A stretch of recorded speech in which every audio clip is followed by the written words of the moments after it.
Right, so start with your dozen a day and your new cartwheels. Now we're starting with a C chord, which is what you use in deep breathing and deep knee bend. You'll keep finding this same chord cropping up in your dozen a day book. So it's C, E and G. It's a basic C major chord.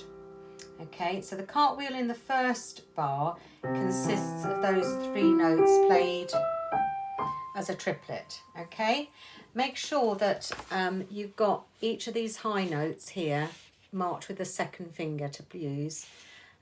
It's the right hand and the right hand. That's a D, by the way, that's second bar.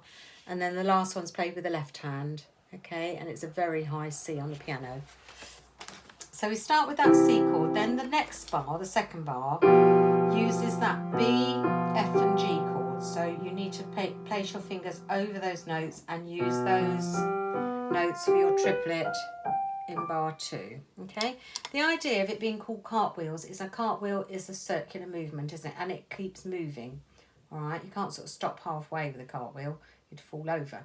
All right, and the idea is that with this music you keep the arms moving, so they're just moving the whole time, crossing one over the other. Okay, in a flowing movement. I'll do it very slowly to start with. So starting with your C chord position, hand over, bring the right hand under. Okay, so you see how it just moved and flowed. Let's do that again a little bit slower, even more. Left hand over, the right hand under. Now take the left hand back down again and try and get your next chord positioned with your fingers. And then the right hand plays D at the top.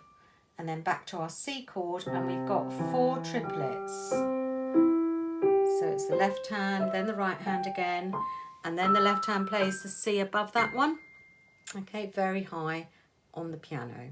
Okay, the little sign that you've got over the last note, 8, you can see that with a little bracket. 8 is another way of saying octave, and that bracket means you play the note there, that C, an octave higher on the piano, because that C is the same as the C that you play in the first bar.